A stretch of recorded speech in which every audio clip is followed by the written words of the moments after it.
Hello guys, welcome back to the Monday Slayer YouTube channel over here.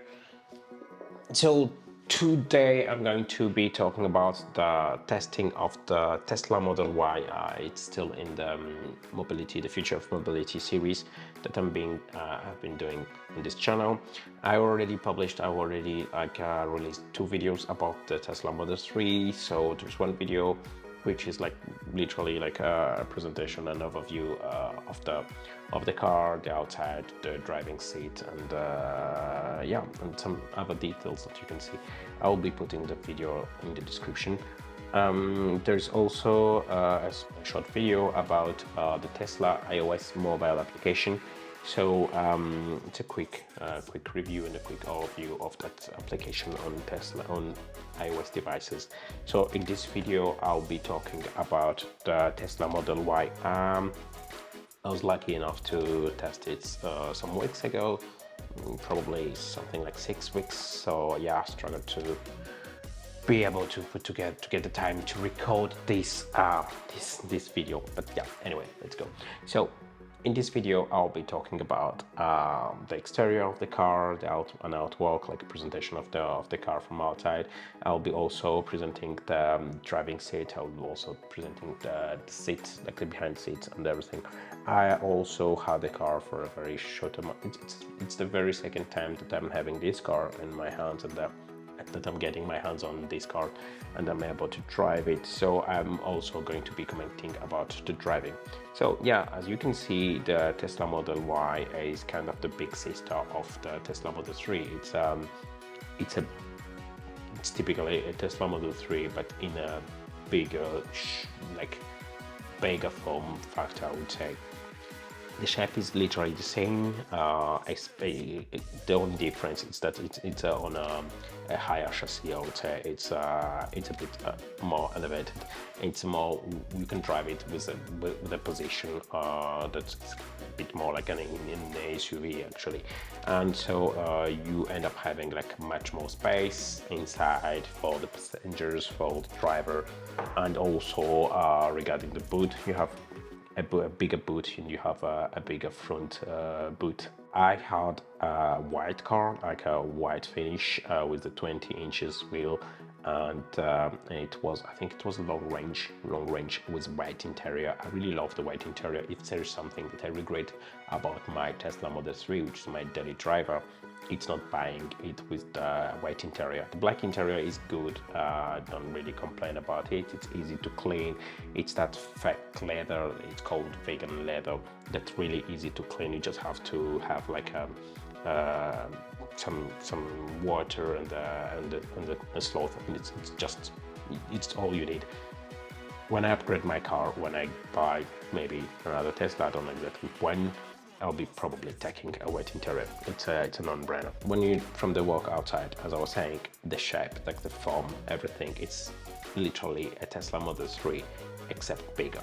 And when you get inside, when you get to the driving seat, you find the exact same combination, the exact same form factor as in the Tesla Model 3. So you have the big landscape screen that is there. You have the small wheel, and you have the same configuration. It's in the landscape on the opposed to the older Model S, because we're in the refreshed Model S, which I hope I'll be able to test in the future.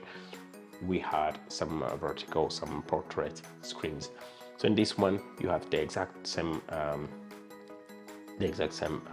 wheel. So you have the two buttons to increase or decrease the volume, to increase or decrease the speed when you are driving the car, to skip to play media actually. So generally that's that. You have this being like the 2021 model. I don't think they did a really refresh. You have the charging post, where like the wireless charging post. You already have them also in the Tesla Model 3, the new version. The one which is in my videos, it's 2019 version. It's a 2019 long range version, and they have already refreshed the model. And in the new model, you already have this wireless charging for phones. Talking about phones, I still rock an iPhone 12 Pro from last year. It's really still doing everything I needed to be doing. And yeah, I also did a video where I present the different application, the different uses I have on my phone. That video also, you can have it, you can see it on my channel. You just have to click on the subscribe button to see that. So the behind seat, the passenger seat, they're really enough, they're really big enough. You have enough knee space, you have enough leg space. And the very good thing about these electrical cars is that you have like flat floor actually. So you have your foot like literally completely flat on the floor, and you don't have anything separating the two sides, so you really have enough space.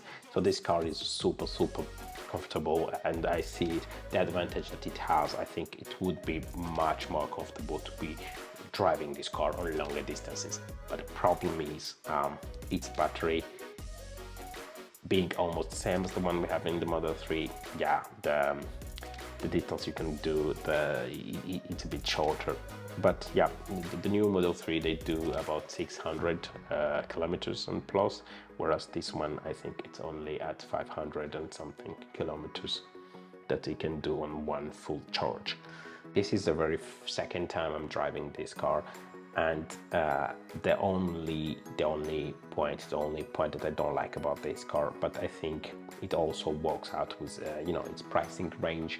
It's suspensions. It does not have air suspensions. It has some very bumpy, stiff suspensions that you do feel whenever you are driving it. So whenever there is like a bump or whenever there is something, you feel it.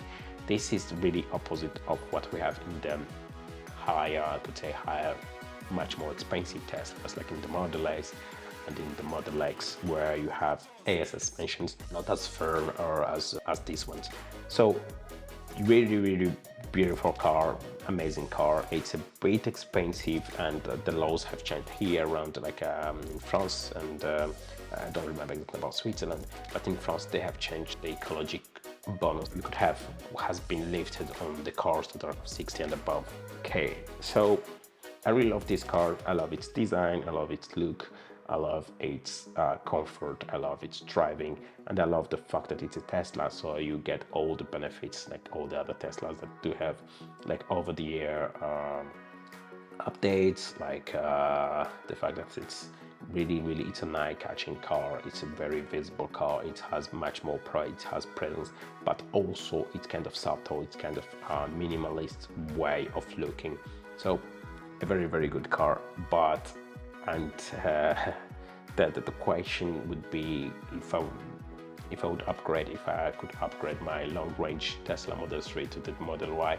When I saw the very first presentation, I was thinking that yeah, maybe I could be doing that. But now that I've tested it, now that I've seen the distance that it can do on one full charge, and now that I'm more eyeing something else. I'm eyeing if I could upgrade my car, I think I would be upgrading to something like not the Model 8. The Model 8 is just a big boat that I would not really enjoy driving. But yeah, something like the Model X. But the Model X costs something like at least twice the price the car I have. So I don't think I'm going to be upgrading my car anytime soon.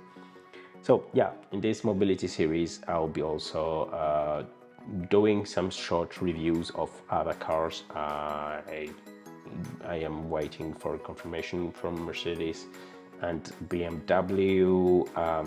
Probably be shooting the BMW i4 next, and probably, if everything goes well, the Mercedes somewhere in the future. So yeah, as I said before, do not forget to subscribe to this channel, do not forget to comment and like this video. Tell me whatever car you want me to be testing, whatever techie thingy, whatever technology you want me to be talking about. The next series I'm working on right now, it's the Web3 technologies, like I think I will be calling it like the future of ownership or something like that, where we were talking about like blockchain. I'll try to avoid all these clickbait titles and all these clickbait subjects, but yeah, the idea is to explain how the future of ownership is going to change everything. So thanks again, guys. Thanks again, friends, for showing up. Thanks again for watching my videos, and I'm very happy to have you here. I hope you're doing well wherever you are. So see you in the next one. Have a good day. Bye.